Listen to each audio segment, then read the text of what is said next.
Wow. Okay. So all those people out there. Yalla, let's learn some Torah.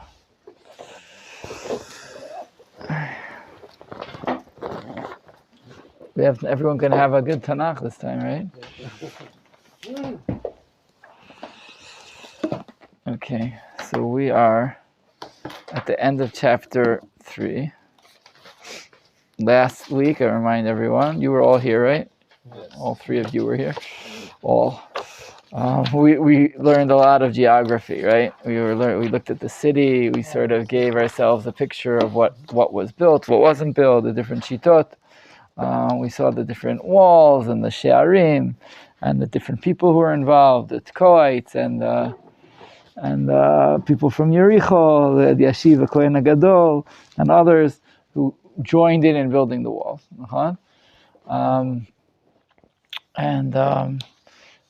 And we said, right? We said that the enemies are getting nervous.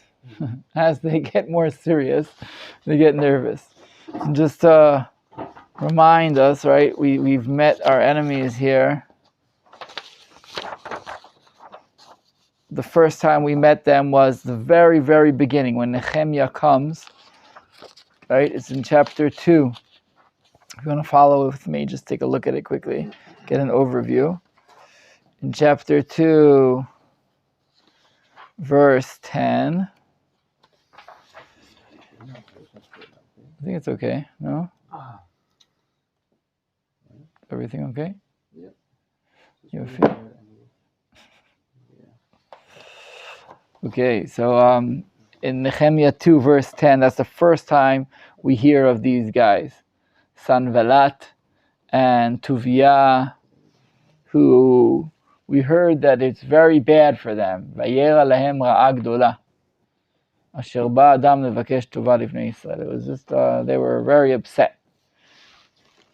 Right? And that we sort of hear through the grapevine, the political grapevine, because that's sort of like, that's not how does he know that? In other words, how does he know that he's coming? You could say possibly when he passed through their lands, then he got the impression of how unhappy they are. That's the first time we hear them. They're unhappy. Then it goes on. The next time we meet our enemies here is in 2:19, right? And that's when they hear that they're going to build, right? That's when he told the people for the first time, and the people said, and we see for the first time, the people actually bringing their own initiative and saying, Nakum uvaninu, v'chasku yadem livtova. That's the end of verse 18. And then they hear that also. V'yishma sanvalat achorani v'tovia v'davoni. They hear, and Geshem and Alavi, and they make fun of us, and they degrade us. They say, wow, what do they think they're doing? Oh, are you going to go against the king? And then they said, Nehemiah answers them very powerfully, right? And then they start building. And then we meet, now we get to where we are up to now, okay? So after they are trying to, they're first using some psychological methods, just being sort of, what, the Jews are building, no way. And then the Jews built, all right? The last pasuk we read, right? And we see that the people they're actually building up till Shar Hatzon.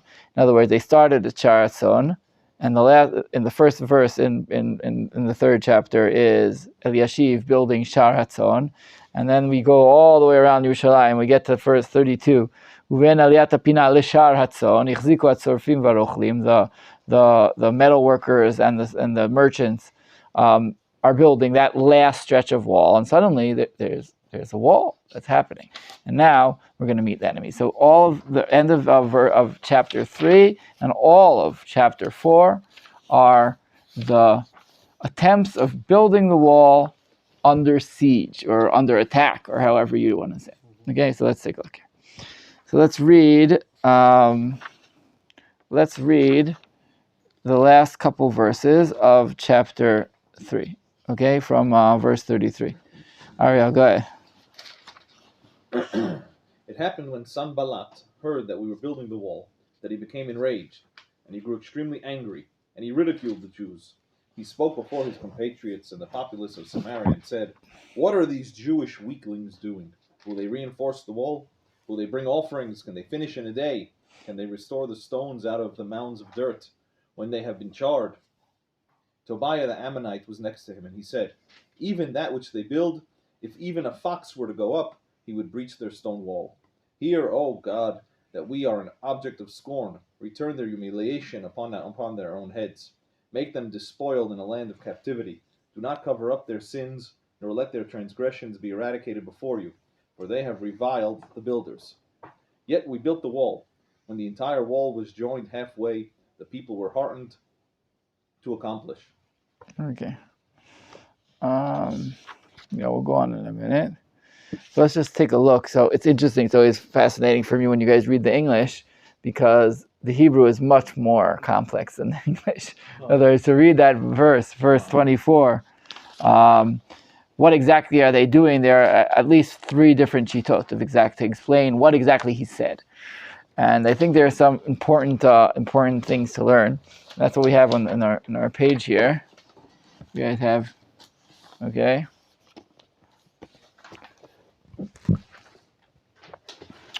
So he asks, if you guys saw in verse, when you look at the Hebrew in verse 34, Vayomer lifnei Echav vechel Shomron, Sanvelat, who suddenly we see he's the head of Shomron, okay, his brethren and the armies of Shomron, and he says, what are these? What was the word for amelalim? Weaklings. I like that. It's such a great bitui, right? It's so potent. It's so right. It's so forever. That's what they say about Jews. Forever. Does it Jewish translate weaklings. the same, or is it like more? Well, ha'umlalim is miskenim, I would say. But amelalim is a very weird word. So Rashi says, inyan chalshut v'rifron. You'll see in a second. Weak and powerless. That's really what Rashi says. Like miserable? Miserable, yeah, it's pretty bad, yeah. Yeah, so the Mitzudatzion says, hanichratim v'chalushim. Yeah, that they're cut off and weak again. That's it. Rachon krita v'shivaron, says the Ibn Ezra. They're mirov sever, that they're just because of so much pain and sorrow, they're not strong. Whatever it is, it's definitely not a positive statement. Okay, but also just that ma hayudim amelelim osim. It's just a powerful statement. What are they doing? Who do they think they are? We've talked about this before. We've emphasized how low they are. They hold them in their eyes. How low esteem. There's no way. This is not their area of work. But now let's just see what they are. Okay. So, but if you look at the Hebrew again, it goes like this: Haya azvu lahem, hayizbachu, hayichalu bayom, hayechayu et avanim. 4 different questions, rhetorical questions, are asked here. Okay, and we're going to take a look at some of the Mefarshim here who deal with these 4 questions. What exactly is he asking? Okay, so let's start with the first one. Hayazvu lahem. Right? So says Rashi, you guys have Rashi in English here on the page. Do you think that the heathens will allow them to build? Hayazvu lahem. Will they allow them? Will they will they allow it to happen? The heathens, though, I think he's talking about himself, right? Himself and his people. So I'm not sure. Rashi here says, "Ha'ovdei kochavim livnot," right? Ha'ovdei kochavim are them. So that's the first thing. Now here, will they sacrifice? Will they constantly slaughter their sacrifices for themselves as they think? They're still bringing their sacrifices, right? We have to remember, the walls aren't built. The Beit HaMikdash is built and the Mizbeach is there. So according to Rashi, he's saying, do they think we're going to allow them to continue bringing their sacrifices? Will they finish in one day? Will they complete the work that they started in one day? That is to say that the heathens will not permit them to complete their building. They're saying, what, they think they're gonna build this so quickly? We're not gonna let this happen. And the last thing, will they revive the stones from the heaps of dust? Will they revive and repair and restore stones to their previous state, to be harder and stronger than the dust? From the heaps, a term denoting heaps and mounds, for they are burnt. The stones were burnt and have become dust. I'm reading Rashi, right? So did they jeer and ridicule the building of the wall, which they were building from the burnt stones that had fallen to the earth and from the fire when Jerusalem was burnt. In other words, they're saying, what? They think they can rebuild the wall from these stones? These are damaged stones. These are stones. It's already rubble. They're not just rubble, they're also damaged. They're burnt. They're not good stones. When you take a burnt stone and try to make it into a wall, it will crumble. That doesn't fit right. It won't work. Okay, so these are the four things again they had. Do you think we'll allow them to build? Do you think we'll allow them to bring their sacrifices? They think they'll manage to complete it and we won't stop them? And even if they build, it's not going to work. Now, these are different ta'anot. These are different statements from different directions, okay? And you could even hear possibly different people are saying them. Right? You can sort of like hear a chorus. Sometimes you have that in Tanakh.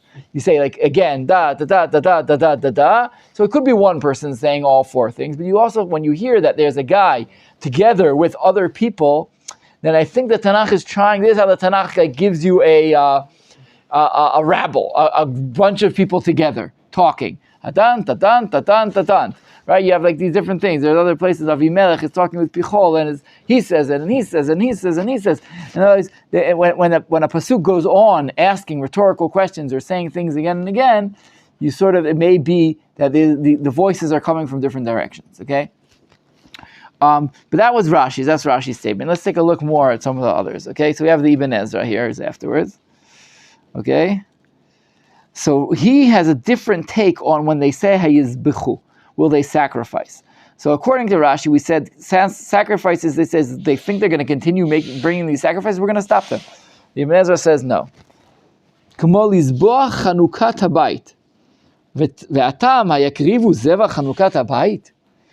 they think they're going to finish the wall and bring a sacrifice to commemorate that event, which they'll really do at the end, okay? But this is what they say. In other words, it's not just are they going to continue bringing their sacrifices, he's still, his attention is on the wall. Do they think they'll do this wall and actually finish it and bring sacrifices and celebrate it? That celebration is not going to happen. They're not talking about right now, they're saying the celebration that they're planning to do, they may build, they may get somewhere, but they're not going to celebrate the ending. Right? Okay, and as opposed to saying, well, they finish in one day. In other words, Rashi says, what, will they think they'll finish it so quickly? The Ibn Ezra says, no, we know they have a day they're planning on building it. Not one day, the day. They think they'll finish it by the 20th or the 34th or whatever day it was that they were planning on finishing it. No, we know their plans. We will not allow this to happen. So Ibn Ezra is a little more sharp, I feel, in the statement. And then he says, and then Ibn Ezra says something really powerful that we'll talk about later. Hayechayu et ha'avanim, ki ha'even ha'srufa kamet hi nichshevet. A burnt rock is considered dead. That's why he takes the words hayechayu et ha'avanim. That's why. So when you guys read the English, it was, will they restore the stone? Right? Check me out here. That's what you read. Will they restore the stone? So it's not will restore, it's hayechayu. Hayechayu, will they revitalize? Kia even, and this is what Ibn Ezra says. Kia even asufa kamet hi nichshevet. It's dead. Will these dead rocks live? Can they bring life to these dead rocks? What do our ears hear? No? People who have been here for a long time in this shiur? Yechezkel standing in the valley of the bones. And he says there, Ben Adam, hayichyu atzamot ha'ele? Can these bones live? Says Hashem, you know, right? But this is the same statement. These stones will not live again. Okay? And there is a anthropomorphism. What's the help me out here? Anthro. For morism. I don't know. Something like that. Making Something human, right? Making an object human. They're taking these rocks and they're relating to them in a human term. Now we could just say, that's just a term that's used here. If we didn't see the first verse in the next parak, so we're going to cheat a little and go ahead for a second just to see this point. Okay, look at parak Dalet pasuk Aleph. ויהי כאשר שמע סנבלת וטוביה והערבים והעמונים והאשדודים. And it was as Sanballat and Tuvia and the Arabs and the Ammonites and the Ashdodites heard, כי עלתה ארוכה לחומות ירושלים. How does that translate for you guys? כי עלתה ארוכה. It was healed. The walls were healed. It is a term, it's not rebuilt. They're not being built. They're not being repaired. Aruka is healing. It is a term used for humans when they're sick. Okay? Alta aruka. There is a very clear attempt here to humanize the walls. In other words, the battle of the walls of Yerushalayim here, both our enemies and we relate to it not just as walls. These are living sentient beings. The walls represent something so much greater than just walls. These are living walls. And these living walls mean something to the Jews. Now, this is not just to build a wall. This is to renew life in Yerushalayim. The walls can die and be brought back to life. The walls can be healed.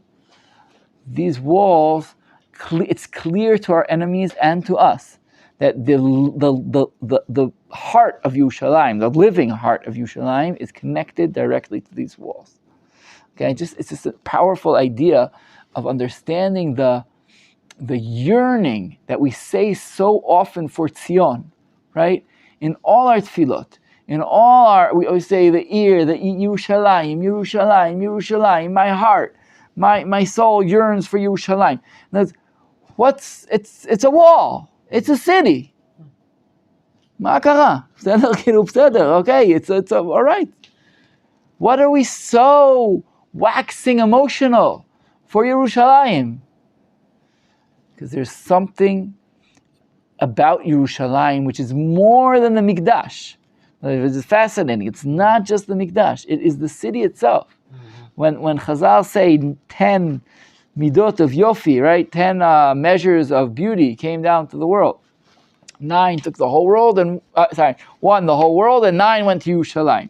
They don't only mean Beit HaMikdash. They mean Yerushalayim. Yerushalayim has a kedusha that's more than the rest of the world of Eretz Yisrael. There's something about Yerushalayim that it is special. It's our heart. It's not just another city. And I think these terms are very, very potent and meduyak. They're very exact, saying this. Okay? So when they say Yerushalayim, is that the same size that Nehemiah built? Is that only the Yerushalayim? So again, that's Yerushalayim at that point. Yerushalayim will get larger and larger. There are differences in the Kedusha, and we'll talk about it later when we talked about the Kedusha ve'Yakdishu, when they start building, when Eliashiv starts building the wall, he sanctifies the gate, the Tzon gate. He's the only one that wears in the whole building there, of all the 33 psukim of building. It's the only time we learn the word sanctification. We'll see it again very, very much when they dedicate the wall. Look, that's going to happen in later chapters. They're going to dedicate the wall. It's going to be a huge event. And there they're going to sanctify the walls. And it becomes a very big discussion, Chazal also, and the Gemara. What are they doing? What are they doing here in the sanctification? And by most of the Shittot is they are making the Kedusha of whatever it was beforehand seep into the Yerushalayim they're building. Which one could ask afterwards, will that continue and Yerushalayim gets larger? And we have halachic questions like Kriyat Megillah that we're doing right now in Daf Yomi, and we're going to be reaching in Purim. In other words, what is part of Yerushalayim, what's close to Yerushalayim, and all these things are actual halachic questions even. Like, what does Yerushalayim entail? because there's a halachic meaning, whatever is Yerushalayim is. In the walls, out of the walls, what does that mean? Okay? So let's continue. Let's just see a couple more Mefarshim here that pretty much continue in the Ibn Ezra's way. The Ralbag says here, V'amar ze, I'm continuing after the Ibn Ezra on your page. We have the Rabbi, and then there's the Ralbag. V'amar ze la'ir, ki im lo yashlimu bayom ahu, lo yo'ilem, ki lemochorat hayom yavou aleim tzarehem v'yashchitu et asher banu. He says, when he says about hayichlu bayom, he says, listen, they better finish on that day, because if they don't finish on that day, we're going to come and destroy everything. Okay, it's the same meaning that they're right on top of them. And then he goes on, they think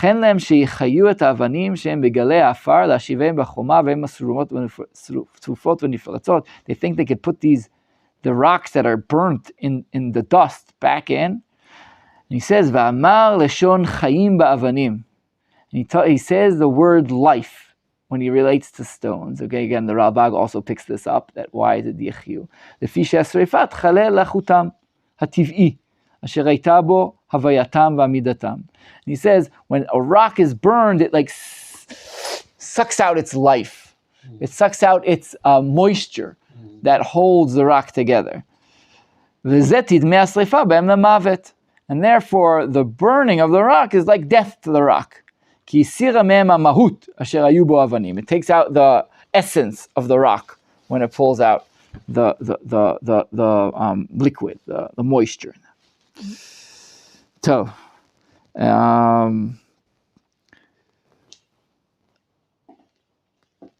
let's just finish up the Malbim. Okay, he just adds another explanation. He says, Hayazvu lahem. Hayazvu lahem is not will we allow them, as Rashi says, but minyan chizuk. La'azev is lechazek.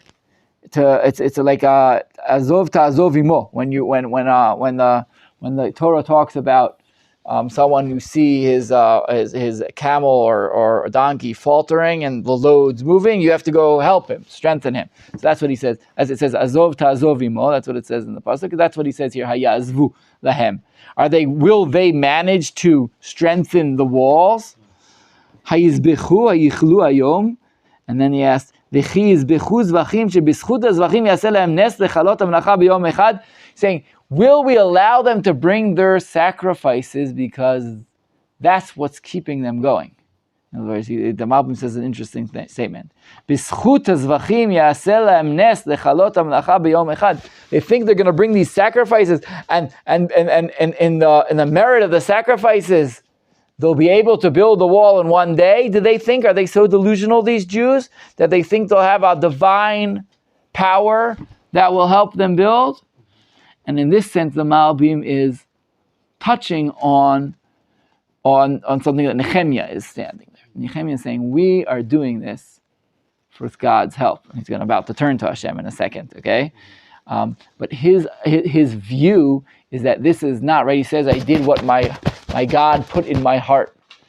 Nehemiah doesn't view this only as a nationalistic attempt.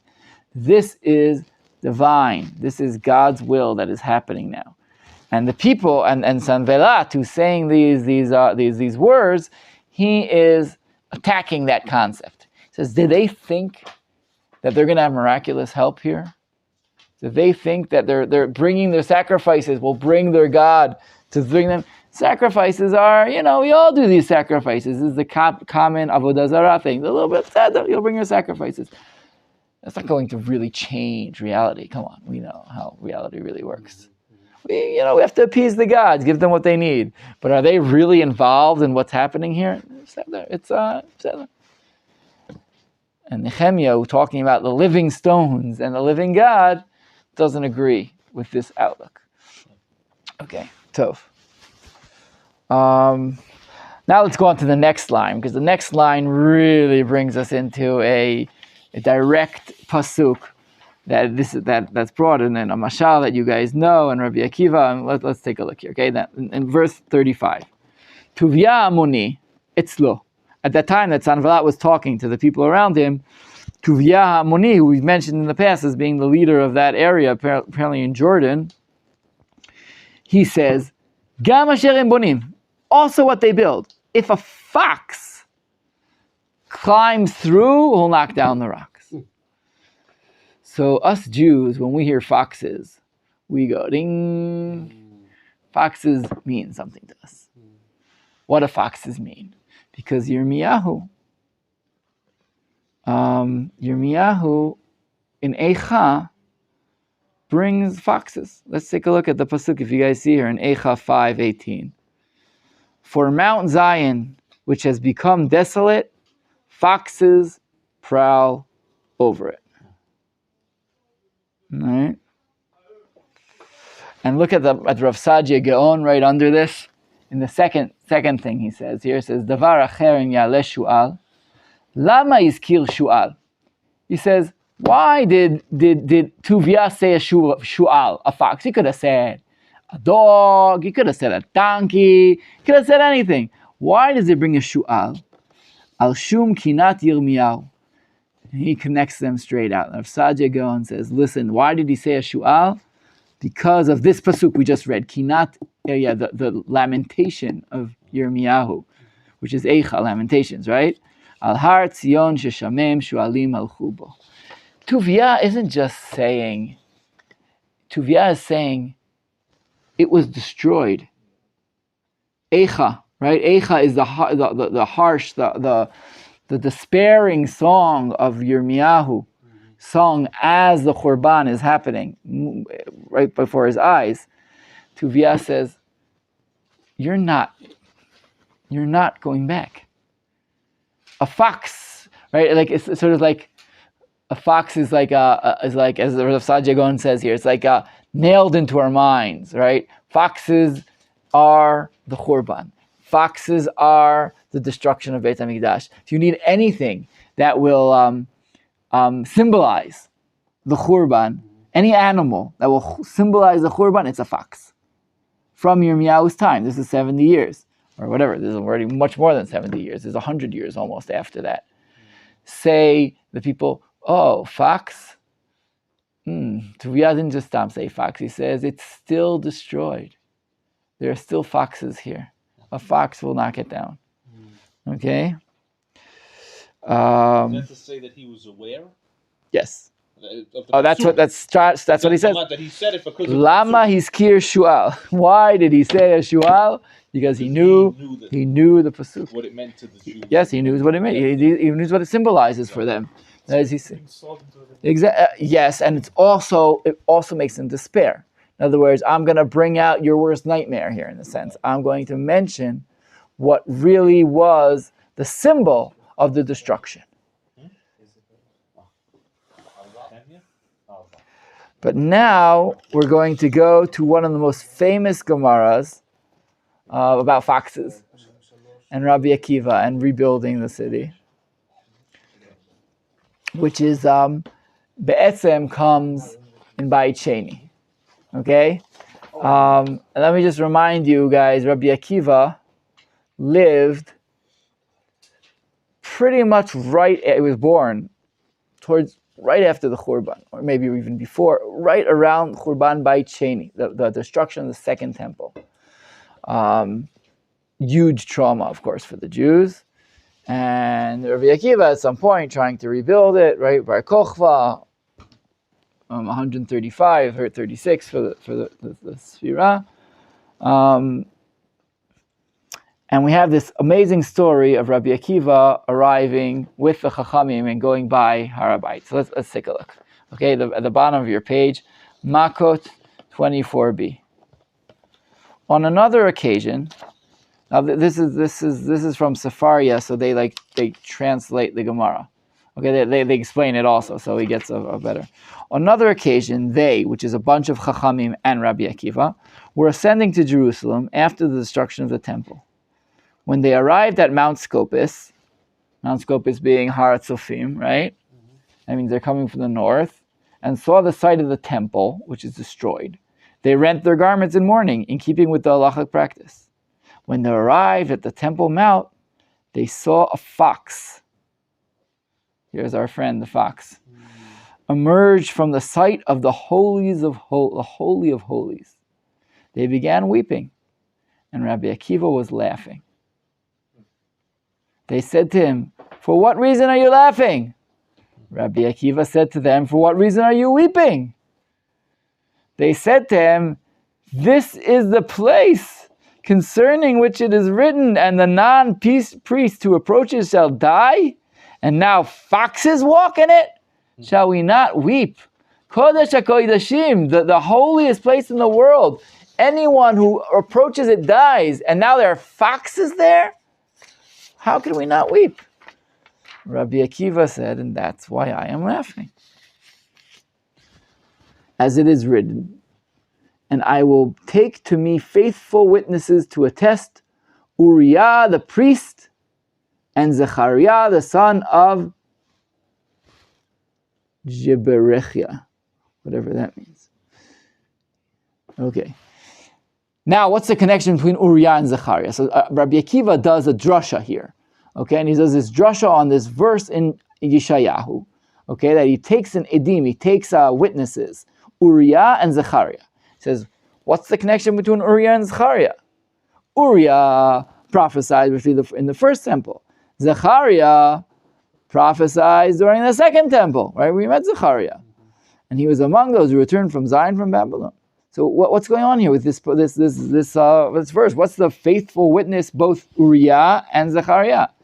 Rather, the verse established that fulfillment of the prophecy of Zechariah is dependent on fulfillment of the prophecy of Uriah. Well, what did Uriah say? Let's see. In the prophecy of Uriah is written, "Therefore, for your sake, Zion shall be plowed as a field, and Jerusalem shall become rubble, and the Temple Mount as a high place of a forest, where foxes are found." There is a rabbinic tradition that this was prophesied by Uriah. In other words, it's not clear that this verse is from Uriah, but apparently that was according to Rabbi Akiva. In the prophecy of Zechariah it says, "There shall be elderly men and elderly women sitting in the streets of Yerushalayim." Until the prophecy of Uriah with regard to the destruction of the city was fulfilled, I was afraid that the prophecy of Zechariah would not be fulfilled, as the two prophecies are linked. Now that the prophecy of Uriah was fulfilled, as he sees it plowed as a field and rubble and there are foxes, now the prophecy of Uriah was fulfilled, it is evident that the prophecy of Zechariah remains valid. The Gemara asks, the sages said to him, employing this formulation, "Akiva, you have comforted us. Akiva, you have comforted us. Akiva nichamtanu, Akiva nichamtanu." That's what it says. Okay, you have comforted us, which is what you say when you're after avilut, after mourning. Chazal, when they come, this is I imagine you've heard this. Yeah. This okay, this is one of the most famous midrashim or whatever agadatot, right? That they see the fox, and the question is what you see when you see the fox, and you could see destruction, you can see the ruins, or you can see in your inner eye or in your heart, you can see what's going to come out of this. Process. Both a process and a completion of the word of Hashem. When Hashem said He's going to destroy, He's going to destroy. When He says He's going to rebuild, He's going to rebuild. Yeah. So, I have a question on the timeline that's confusing me. Zechariah, could that prophecy not have been said that happened after the building of the second temple? For sure. So why and then this destruction is after? The one here that Rabbi Akiva is, for sure. So why is Rabbi Akiva saying that Zechariah is still to come? It could have still been fulfilled? It could have, that's true. Machon. But the way we usually read the things that are the prophecies that are needed forever, we see them as the what should we call it? The final? Not the final, no. The prototypes of how things are going to work. In other words, this prophecy, we realize, is going to also happen in the future. Just like many of the prophecies we talked about at that time, right? We talked about the Bayit Sheni. Are they talking about their time? Are they talking about after? We said that, or it could be, possibly it was going to be their time. right? The Malbim's shita of that this could have happened and didn't happen. So that could be one reading of Rabbi Akiva. In other words, no, it didn't happen. There shall be elderly men and elderly who are sitting in the seats of Yerushalayim. No, it hasn't happened yet, really, enough. But there was an opportunity for it to happen. That's Zachariah saying it. That's what the Malbim says. Okay. Right, that's what the Malbim says. I mean, others say it didn't happen at all. Others says it did happen. And the prophecies that Yeshayahu has said then will happen again when the redemption comes the third time. That would be a question. All the great prophecies of Yeshayahu, did it happen by Sheni? Did not happen by Sheni. That's what we talked about when we learned the Malbim. Tov. You have comforted us, though, Akiva, right? In other words, I think they're like, I would say it's like this. There are foxes, and they represent the desolation. Foxes live in wasteland. Foxes live in the barrenness. And when you look at reality, there's often barrenness. The fox is a symbol of the destruction. He's a symbol of the not restoring things to its better state. Now, the fox thrives when things are open and not built. And right, the fox goes in through the gates. They go in through the holes of the walls. That's where they live. That's what they need. It is the antithesis to what we want to build up. And so Yirmiyahu saying the fox is walking over. The Chachamim who see the fox go there, then they burst out crying when they see the fox there. Tuvia the Ammoni says a fox because he knows exactly what that means in the Jewish psyche. Rabbi Akiva and Nehemiah and people who have the vision of understanding that what I see right now is changeable. With God's help, things can change. When Hashem gives us power, gives us things in our heart to change things, things can change. And that's why Rabbi Akiva, in that sense, is a continuation of Nehemiah as the active. In other words, Rabbi Akiva trying to be part of the Bar Kokhba revolt at the time, even though it wasn't successful. That's his view. In other words, these things are there, but it's changeable. Tuvia saying to Nehemiah or to the Jews, it's over. It's the foxes area now. They'll break down your walls. It can't work. They still stand and say, no, they can be. In other words, you have to be able to see beyond the foxes. That's sort of what I would say. When you go and you see, what do you see? What does anyone see? When you go and you see destruction. Do you see the destruction or do you see the building that comes out of the destruction? I think that's a very Jewish thing. In other words, to remain hoping and praying, even though we're destroyed, even though we're downtrodden, even though we're hurt. What do you see? When you look at the Jewish people, what do you see? Do you see an artist of life? What's the perspective? What of life? An artist of life. In an artist always sees something beautiful from ruins. Yeah, right. So that in that sense, that's what it is, right? It's a different eye. It's a different way of seeing things. The destruction is temporary. We see where it's going to be, and again, like how did the Jews keep up their hope for all these years? How do you do that? Really, it's fascinating. How do you keep your belief in the I can't even begin to understand. I mean, we're zocheh to be in seeing it in our eyes. We're the Rabbi Akiva who's seeing the rebuild. We're the Nehemiah who's rebuilding. You know, we're part of the thing, and we still have trouble sometimes seeing. The bus line is stopped. And we kvetch. That's it. No more. This whole Jewish nation is all gone. My bus is 10 minutes late. But that's how the Jews have always seen things. You know, they always see things, understanding that there's more to what is here. And I think that's what belief does. Because belief is the measure of understanding that reality is just one level of what's happening here. That's really, I think, what real belief is. And the belief in Hashem is understanding that there is always another depth that can happen here, another layer of reality, another option to what we see as a closed box, there's always an option out. In other words, there can never be real despair for someone who believes in Hashem. And that's what the Jewish people have done for all these years. Praying for Tzion, attempting to return, knowing that they'll return. It's right in the face of all reason, logic, and reality. And that's what holds it up. And so if the fox is reality, we are the anti-fox. Wow. That's a great word, right? We're the other side of the fox. We're not a fox.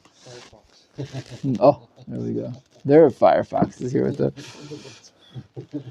Tov. Okay, so Nehemiah turns to Hashem, as he is wont to do. Shema Eloheinu, ki ayinu buza. Listen, Hashem, because we are being disgraced, and bring humiliation on their heads. Cherpa, that's our word, okay? Humiliation. We cannot be humiliated anymore. They bring the humiliation to them, not to us. Turn the humiliation from us to them. Utnam leviza be'eretz shivyan, and send them out to exile. Well, they will be decimated. Al techasa lavonam v'chatatam yifanecha al timache ki ichisu leneged abonim. What's his problem? Because they are angering against the people who are building. Nehemiah doesn't say anything about himself. Right? Not at all. Not me. I don't care what they say about me.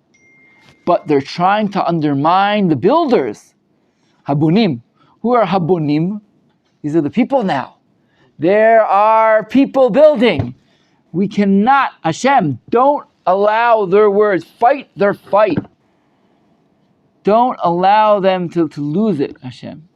But you could see him again, his vision, he sees the completion of the walls already, Nehemiah, but he sees also the people, and we're going to see in a second, who aren't there yet. They're really not, they started, right? We said their heart, Vayhi lev ha'am la'asot, we're going to see in the end of the next pasuk. The heart is there. That wasn't there before. They couldn't build for all these years. They weren't building the walls. But the heart is back. It's beating again. The CPR worked. It's beating again. The heart is there. Vayhi lev ha'am la'asot. There is a heart. There is a matara, a cause that we're going for. The people are enthusiastic. They raise their eyes from the dirt. The stones are beginning to live again. Hashem, don't allow them to knock them off. So they build the wall until they get halfway through. And now we go on to the next stage. So the enemies who have been attempting to, up until now, through mind games, in that they're trying to weaken their spirit, now they see it's not working.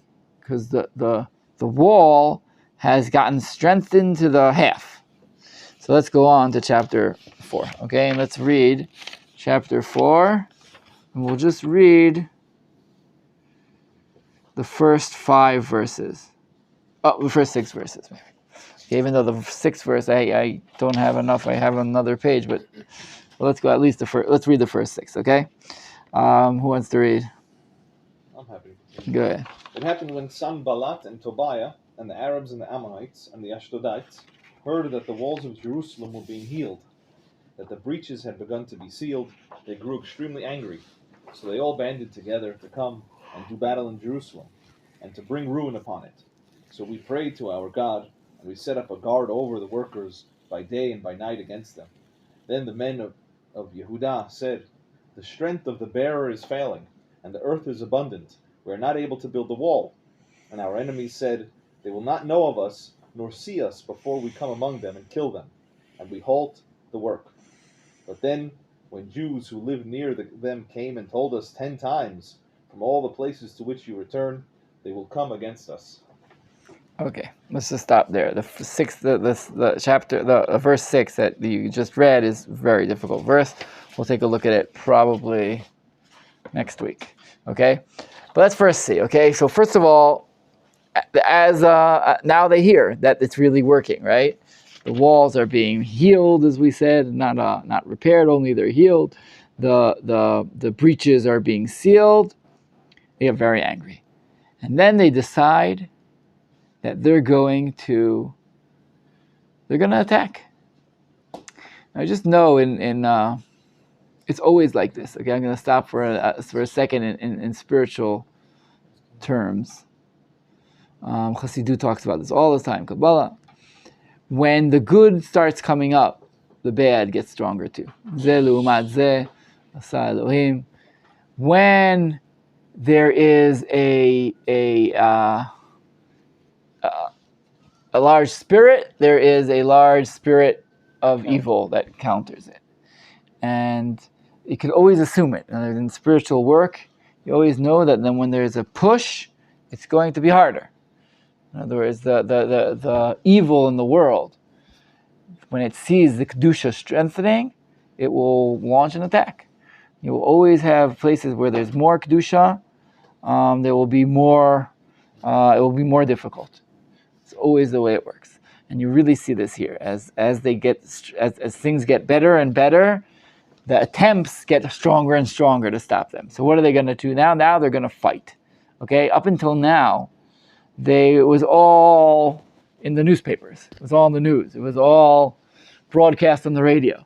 But now we see they're gathering together in verse 2 to come and fight against Yerushalayim. And then there's a really interesting word here at the end of verse 2. La'asot lo to'ah. You guys see it? Look at the verse 2. Okay? The very last word in verse 2 is to'ah. Veikshiru kulam. Veikshiru means they tied together. It also when the word kesher in the Tanakh means a revolt, often. Okay, so they're coming together to revolt, to fight against Yerushalayim. Velasot lo to'ah. The word to'ah, how did you translate it there? Bring ruin. So we're going to take a look here what the word to'ah means, okay? Because it's a very strange word. To'ah. Now, ta'ut that we use, right? A mistake is with a tit, not a taf. So what in the world is this word that has a taf, vav, ayin, hey? All right, so let's see. So what you guys read was from Rashi. That was the translation that was brought by you. And Rashi says, and to wreak destruction therein. To wreak upon the building of the walls, ruin and destruction. It is like in Isaiah, and to speak destructively about the Lord.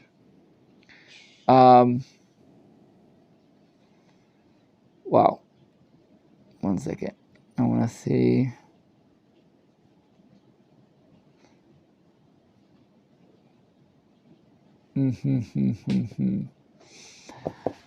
Start. I want to go back for a minute, just a minute. Okay, I'm sorry. There's something I missed here that I want to do. We're going to go back to this Torah in a minute and just see the different opinions, what exactly they're trying to do. And it's very important to understand the different kinds of warfare they're attempting to do and what happens when Am Yisrael tries to rebuild itself. Just take a look at a second. I want to see two prophecies in Yirmiyahu that the word, when we talked about the healing of the walls of Yerushalayim, Nehemiah didn't stam use that verse, Aruka. Let's take a look for a minute at two chapters of Nehemiah. So again, the word Nehemiah. Help me. Lenachem. To when you go to a mourner, you comfort. They're prophecies of comfort and they're prophecies of destruction in Yirmiyahu. So these are already the nice ones in Yirmiyahu. If you guys could open Yirmiyahu, Jeremiah 30. Okay.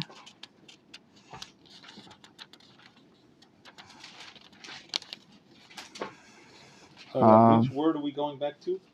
We're going back to when it said that when they saw that the walls of Yerushalayim are being healed. Okay, that term, that they're being healed, kiarka. Okay, now we're going to take a look here how Yirmiyahu uses these words. Really, he uses these words when he defines, when he's talking about how things are going to get better. So let's start at chapter 30, verse 12. Okay, I have thy and these here, so someone else should read. And that and who, the, whatever. So someone should read it who could read it normal. Let's say Hashem. Oh, go on. For thus says the Lord, thy bruise is incurable, and thy wound. Well, I want it. You have thys too. Yes. We don't do thys Nobody here. does. Nobody Take someone else's. Good transliteration of the name. It may be, but we don't do thys and thous and hayas. This is Yirmiyahu 30:12. Oh, that's up. Thou shalt For proceed. thus said Hashem, your injury is grave, your wound is acute. No one judges your wound to have a cure. Medications or remedy do not exist for you. All your paramours have forgotten you, they do not inquire after you. For I struck you the blow of an enemy with a cruel reproof. Because of your many sins, your transgressions that were so numerous. How can you cry out over your injury, over your pain that is grave? It is because of your many sins, your transgressions that were so numerous, I inflicted these upon you. Nevertheless, all who devour you shall themselves be devoured. All who oppressed you will all go into captivity. Who trampled you will be trampled. And all who despoiled you I shall deliver to become spoils. For I will make a cure for you, and I will heal you from your wounds. The word of Hashem, for they call you discarded, saying she is Zion. No one cares about her. Okay, stop here. It's enough. Well, maybe a little more. Okay. Thus said Hashem, behold, I am returning the captivity of the tents of Yaakov, and I will have mercy on his abodes, and the city will be built upon its hills, and the palace will sit in its proper place. The sound of thanksgiving and the sounds of merrymakers will emanate from them. I will multiply them, and they will not be diminished. I will make them heavy of number, and they will not dwindle. His sons will be beloved as in the past, and his assembly will be established before me. I shall deal with all his oppressors. So, okay, that's enough. I just want to say the words here that when Hashem talks about Yerushalayim, he talks about being sick. Yerushalayim is being sick, and I will place a healing plaster on their bruise, and I will cure you of your wounds. This is Zion, who no one seeks after. In other words, the vision of healing is very prominent in the prophets. And when they use the word healing the walls, it's the psyche of the people. Tuvia didn't say shualim. He didn't say the word foxes. He knows what it means. And these are terms that mean something to the people of Yerushalayim. And so when Nehemiah defines what's happening to the walls as being dead and alive, as being healed, these are all words that mean something to the people of this time. These are Yirmiyahu's words being reenacted here. You have to understand, for us, we just read it as, oh, it's nice. But for them, it is the actualization of prophecies that they grew up with. Yirmiyahu lived in the Churban of Beit. And after the Churban, he's saying, you should know. Hashem says, I will heal you. And now the walls are being healed. This is the prophecy. He's talking about the city. He's going to heal the city, the people and the city. They go together. We talked about the Yerushalayim is not just Yerushalayim. Yerushalayim and Am Yisrael go together. They're healing them. And if you just look at verse 16 in Yirmiyahu, it says, all those who eat you shall be eaten, and all those who are evil to you will go out in captivity. What did Yirmiyahu daven? Remember what he davened in the end of verse of the. He says, Shema Hashem ki ayinu buza. I'm reading in the pasuk. V'chol bozaich eten levaz. Right? Utnam leviza be'eretz shivya. This pasuk in 16 in Yirmiyahu. They will go in captivity, right? These are the same words. This is exactly what Hashem said in verse 30, in chapter 30 in Yirmiyahu. He's referencing this. Nehemiah is saying, listen, Hashem, you said you would do this. Please do what you said you would do in Yirmiyahu. Use this prophecy and have it happen now. Just when you learn the prophecies and you see how they themselves are living them, they really are. I feel it's the same way. We're also attempting now. We're attempting to glean from the prophecies of old what's happening now. And Nehemiah is really using them. He's like living them mamash. He's using their language and talking to Hashem and saying, please, do to them like you promised in your Yirmiyahu, chapter 30. Do to them just like you said. He's not making this davening up. He didn't make this up. Take them to Galut. He's not that creative. He's saying, do what we heard you say. And heal the walls of Yerushalayim as you're doing, as it says here in this same, very same chapter. Yirmiyahu Lamed Gimel also has the same idea. The 33rd chapter in Yirmiyahu.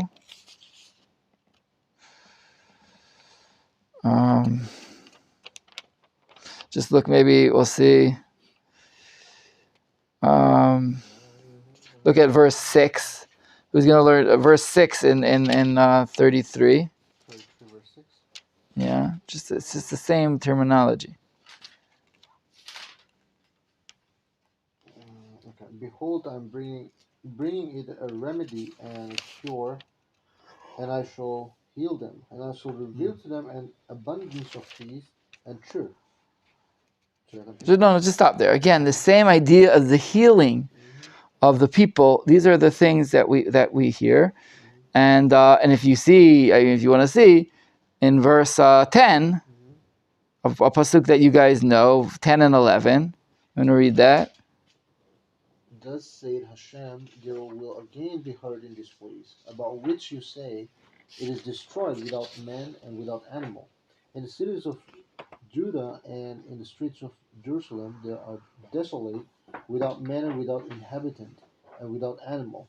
The sound of joy and the sound of gladness, the sound of groom and the sound of bride, the sound of people saying, praise Hashem, Master of legions, for Hashem is good, for his mercy is forever.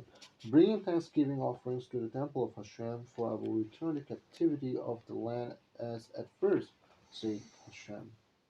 Okay, you can stop here. Just that verse, as we know, right? Kol sason v'kol simcha, kol chatan v'kol kala. This is what's going to happen, right? And there shall yet be elderly men and elderly women sitting in the streets of Yerushalayim, brought in Zechariah. That was what we read in that's Rabbi Akiva's quote of Zechariah. In other words, this idea of the people are going to return to Yerushalayim and sit in the land. This is what Nehemiah is trying to do, because right now, Yerushalayim is not a place where people can sit, neither old nor marrying, because what happens when they sit in the streets of Yerushalayim? They're getting attacked and getting destroyed. It's not the safety that's in this picture. Od yishvu zkenim uskenot birchovot Yerushalayim. Old people will sit comfortably. Children will play in the streets. That can happen. That didn't happen yet in Beit Sheni. We've been there for years. They've been there already. That prophecy has not yet happened. Nehemiah wants that prophecy.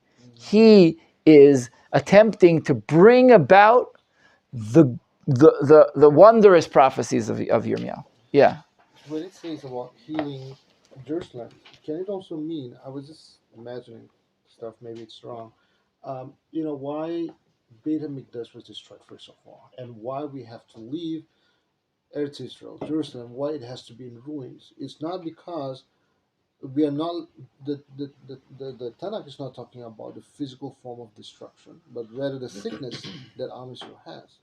Until and unless we are healed, or we come to the original form of who we were at first, what we were meant to be. I think no matter how much you build the physical form of Jerusalem or the Eretz Israel, the divine presence or the value of being what Jerusalem is all about is not fulfilled. I think you're 100% right, Asher. I think mamash correct, and we're going to see it in chapter 5 here, how Nehemiah is going to stop everything, per se. It's a chapter that's very strange where it comes in, and he's going to be dealing with the justice in Yerushalayim. Remember we talked about the heart of Yerushalayim becoming the city of justice in Isaiah 1 and in the first parak of Yeshayahu.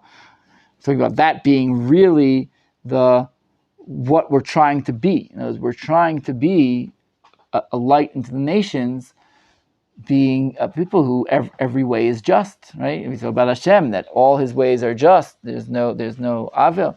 That's who we're supposed to be, and I think 100%. The sickness will remain if they don't fix the inner part. The walls are wonderful; they allow things, but we talked about walls being also a self-definition. Just as anyone who goes to psychology 101, right? If you have no boundaries to yourself, there's no way you're going to be better. There's no way you're going to be able to function as a human being. Because if there are no boundaries between, it's like one of the first things in certain sicknesses or certain disorders, it is you have to make boundaries. Too much dependence on him, too much transference, too much. Where are your boundaries? Where do you end yourself? That idea, that's the metaphysical walls we're talking about here. Also, I think Who are you? Am Yisrael. All the halachots that we have as a Jew, because why we have to abide by those halachas, not to do this, not to do that. It's boundaries. We have to limit ourselves. If not, we might fall back into something which we don't want to. And also being part of the nations, as we see, which is the big problem here in Beit Sheni. We talked about intermarriage being the backdrop of everything, and Nehemiah is also going to have to deal with this. The mingling, the not clearness. The nations want to be part, and we're going to see Sanvela, Tuvia, they're married to them, and they're married to them. This idea of first just, we are our family first. We have our customs and our culture and our laws and our God and our spiritual mission. All that needs to be defined. But before the walls are made, Nehemiah says this: we're going to have to do this as a physical edifice and a spiritual edifice. All right, you want to say something? No? Okay, sabah. All right, so let's go on. Now let's see that To'ah, okay? Make sure. And we're back to verse. I'm sorry we went back to see, but I thought it was important just to see this idea of Nehemiah really living the prophecies. That's what he's really speaking them out here. And the words that connect aren't just words that connect, they're really his thinking. It's Nehemiah's thought process, and it connects us to the thought process of Am Yisrael. In other words, he's bringing them up, he's connecting them, saying this prophecy, this is this. This is what we're doing. We're not just building. We're bringing about the words of Yirmiyahu. And using mamash the words in his prayer. Right. That's Chad Mashmait. From Moshe Rabbeinu saying when he said Rachum Bechanun, pointing back at Hashem. No, you said this. Right. When he said uses the Shloshei Midot, as saying using the prophecies as a davening, like we do too. If you look throughout our davening, we're quoting Tehillim and we're quoting prophecies. Right? They're psukim from all over. We're using these words, which are the words Hashem gave us, to try to access the spiritual power in them and to have Hashem remember us. Tov. Oh, wow. Access the spirit. No, I'm saying it's to say a word in one way or just use the words of the prophecies or no, but it's a totally different, wonderful, different idea that I never. We're not just saying Hashem do it for me because I'm asking you to do it for me. I'm accessing a power, which of course leads us to believe when we talk about Bil'am and things like that it's a whole different world. I'm saying when we use the words of Hashem Himself, these are what He wants us to do in a sense. This is to bring Him into the world. You could say your own davening, which is your connection to Hashem. But when we use Hashem's words, we're more powerful. Yeah, it's more powerful. Tov. So let's see To'ah. Okay, what is this To'ah? So let's look at our page here. Lasot lo To'ah. There's also an interesting, who's the lo? Right, Lasot lo To'ah. Lo is to him. Singular. So who's to him in this case? What are the options?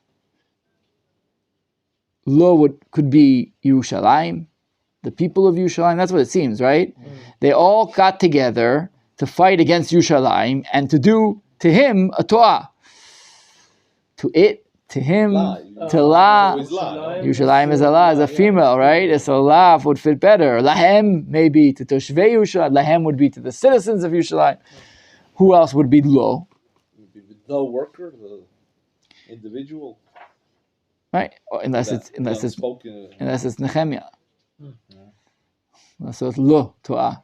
In other words, they realize to kill the head of the snake in that sense. In other words, they realize that there's someone here who have taken these people who've been downtrodden for years, for tens of years, and he's the sort. If we get rid of him, we may be able to solve. We're going to see they're going to attempt all kinds of things to get him, dafka him. Nehemiah there are like these wanted pictures of Nehemiah all over Shomron and Ammon. They realize this guy is like he's inside. He's really rallying them up. He's really causing things to change. Okay, there are different opinions of the law. So let's just take a look here. Okay, so let's start. Asot lo to'ah. So Rashi says to wreak destruction therein, to wreak upon the buildings of the wall destruction. It is like, and to speak to'ah about the Lord, right? So he says to'ah is destructively. That's what destruction means. Asot lo. So who's lo in this case? Yerushalayim, the walls maybe. Lasot lo bebinyan hachoma kilku. Rashi says in my thing, to the building of the wall. So it's hard. Lasot lo bebinyan hachoma kilku. It's not exactly clear how the lo works here. To the act of it, to the build. I'm not exactly sure how to read this in Rashi. The English they give us here is upon it, referring back to I guess Yerushalayim. But again, it should be la. Right. So they all banded together to come and do battle in Yerushalayim and to bring ruin upon it. Yeah, Jerusalem. Right. Right. So they're going with not even Rashi, because Rashi wouldn't translate it. He says binyan hachoma, the building of the walls. Okay, so that's what we're hearing. So now you understand that the Mefarshim now are going to try to deal with this. Okay, so the Ralbag says lasot lo to'ah, lasot le'am Yerushalayim, to the people of Jerusalem. So that's a different reading than Rashi, right? Lo to'ah. Am is not la also though? What? Am is also female, wouldn't it be? No, am gadol. No, lo. No. So lo. But they're not mentioned here, right? Okay. So again, it's just not clear who they are because but it doesn't say it. Okay, it's doable. Everyone has to give an answer here. Who the lo is to him? Who is it? So he says lasot la'am Yerushalayim to'ah. But what does he say? What's to'ah? Sheyit'u otam, shelo yid'u shem rotzim lilachem behem. ולא ישמרו מהם ויהרגום בזאת התחבולה, כי בזאת זו התחבולה לא יוכל להם, כי הם רבים, ועמהם גם כן יד המלך. So the Ralbag says, this is not a regular war. They're going to confuse them. To'ah means to confuse them. It's sort of like to'eh baderech. If you look in Bereshit, you don't have to look, I'll read it to you. When Yosef goes looking for his brothers, I thought the brothers were looking for him. No, then they say that. So it says, "Vayimtze'eu ish v'hine to'eh basadeh." When he goes to look in Shechem and he doesn't find them in Shechem, and then he's like walking around, and that's the word. That's our word, to'eh, with a taf. V'hine to'eh basadeh. Here the translation is, he was wandering in the field. But wandering in this case is wandering without knowing what he was going to do. And someone, bimikra, meets him and says, and he asks him, what are you looking for? And he said, I'm looking for my brothers. Did you see them? And he said, yeah, they're in Dotan. And then that's the beginning of the story of going down to Egypt. Okay? But to'eh basadeh is like confused, not focused. Okay, he's not sure where to go. That's really Yosef's there. He's like, okay, they're not in Shechem, so they could be anywhere else in Israel. Where are they? He's walking around the Sadeh without knowing where to go. That's how the Ralbag words to'eh. Not destruction like Rashi read it, but confusion.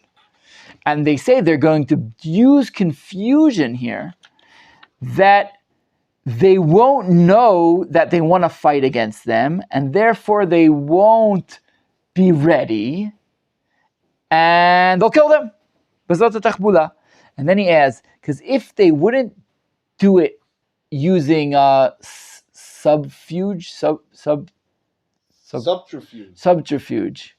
It's good word. I can't say it, but subterfuge.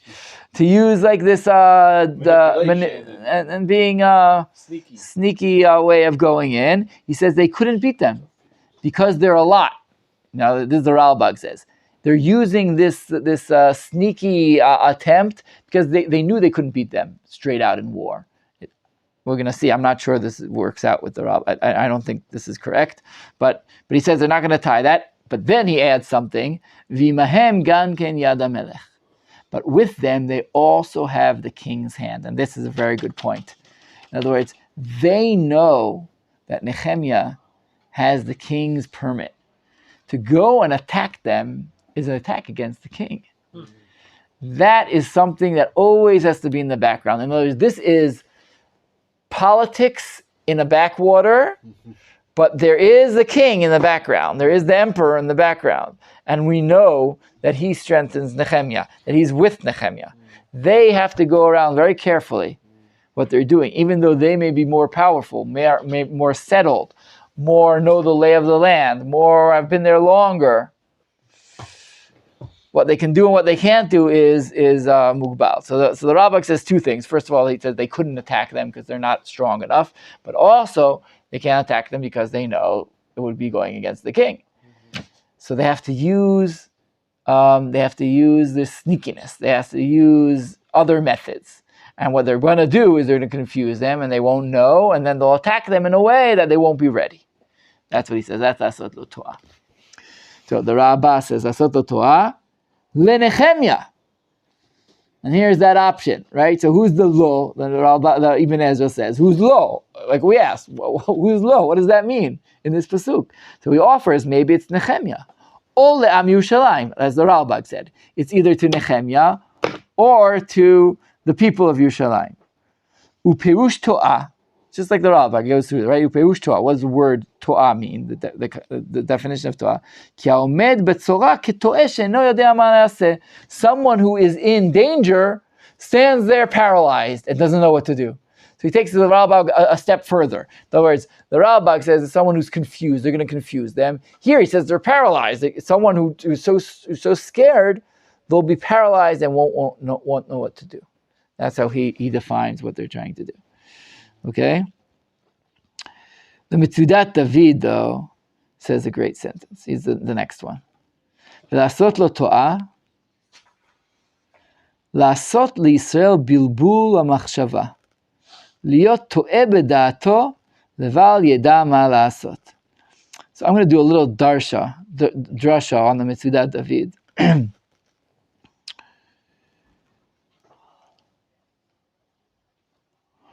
Lasot, he says, to do a confusion of their thought.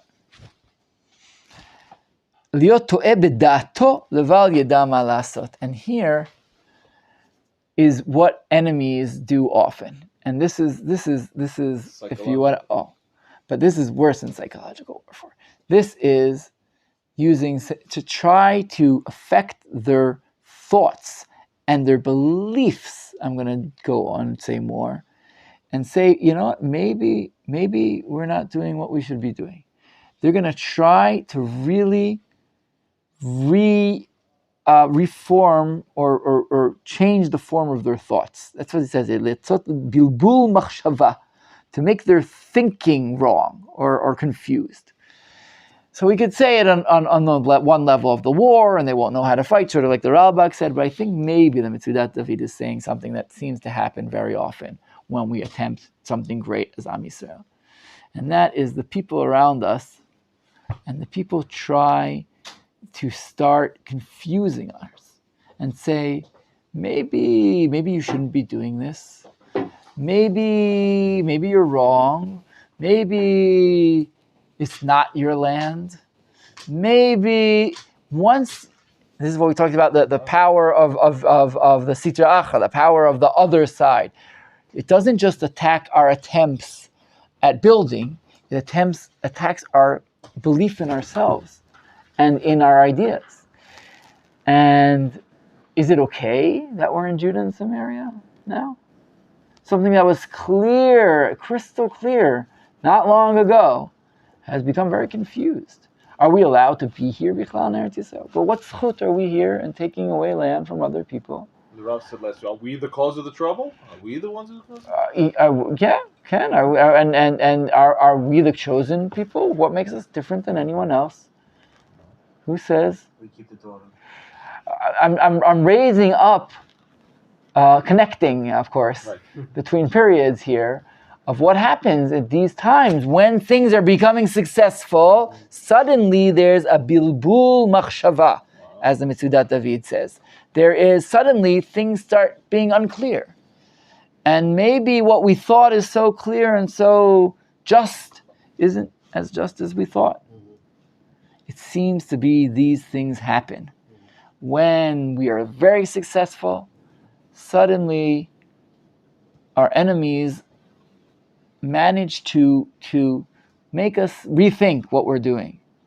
It seems like it's a stage in redemption. And this stage, I believe, is one we're dealing with now, very, very deeply, very sorrowful. I was just telling you, I went to visit my daughter in Tel Aviv, and we took her out to eat. We were walking through Tel Aviv, and there's this tent right in the middle of Tel Aviv, right by the Bima. If anyone knows, I don't know much about Tel Aviv, but the Bima, and which is the big cultural center the big cultural center in Tel Aviv. There's this tent, and they have these big screens, and they're showing the horrors of occupation. Wow. And they have like chairs, and people are just sitting down. People walk down. It's like something to do. You go out and you sit down, and you watch on these screens, and you see how terrible the occupation is, and what the settlers are doing, and how they're stealing and robbing and cursing and just terrible people, horrible people doing horrible things to the poor Palestinians. Lasot lo to'ah. That's sot lo to'ah. It's to'ah. It's a real to'ah. It's, in other words, that's what these people are going to believe. Seeing is believing. They see it on the screen. They see these things, and they see these people with these big payas and big kippas, and walking around in places that aren't theirs. It's theirs. And you say it's and they come from a moral part, and it's morality. In other words, how could we be capturing other people's lands and taking away their olive groves? And they're real issues that should be dealt with. They're not just we can't just say no. What does it matter? No, they're bringing out points, but it becomes very confusing. It really does become confusing. We have to have deeper thoughts and understanding what we're doing here and how, as Am Yisrael, we bring about the prophecies of old and Ratzon Hashem, while remaining the highest moral nation in the world, as I believe we are even now. But to keep us pure, we're always held to a higher standard, as we should be. But what is the standard we want to do without being confused and bringing in other values and putting them on ourselves and then being stuck in the place we are? I just feel this is the stage. And when I learned this Mitzudat David, I was like, whoa, this is now. This confusion, to suddenly rethink if what we're doing is correct. That apparently is a major stage in the attempts of rebuilding Zion. Let's call it rebuilding Zion, to rebuild where we are. So I really like that perush in the Mitzudat David. This is great. Bilbul hamachshava, leval yeda ma la'asot. So he wouldn't know what to do. Well, what do we do now? Is it okay? Is it not okay? I was just reading today on the news in Chomesh, right? The settlement in northern Samaria, where the Yehuda Dimentman was just killed a couple weeks ago, and the army went and knocked down a whole bunch of buildings there. It's a to'ah. It's a bilbul. In other words, what? How could that possibly be? I mean, even if you want to say that it was on the list of to-do things for the government, right? Because it's an illegal settlement for whatever it is, and maybe because it has to be done by law. Would you do that right after someone was killed right there? It's a yeshiva student in that yeshiva. It's it's a to'ah. I feel it's a bilbul. Things aren't clear. Things aren't. They're not meduyak. And mamash, we have to daven to Hashem that will give us Yisrael. We're called, right? Yashar. Give us straight thinking, real thinking, deep thinking, right thinking of how to deal with these things. Tov. So maybe we'll stop here. We have to take a little point just to see really the Torah, what happens to the people. Okay, because we're going to see that there's going to be davening to Hashem as Nehemiah always does. And we're going to see how he relates this in the verse 3. But verse 4 is really going to bring about the people. Verse 4 is the people say, we have no koach. We can't build anymore. They're going to explain it technically, because we can't do it, the walls, the dirt, whatever it is. But suddenly, after they were building so nicely, they lose it. It seems like they got in their heads. We can't do it anymore. Nehemiah is going to have to figure out how to, again, bring the people together and keep on going. B'ezrat Hashem. We will see this on Tuesday. Then we see the real Tzionim. This parak is Tzionut, the old Tzionut.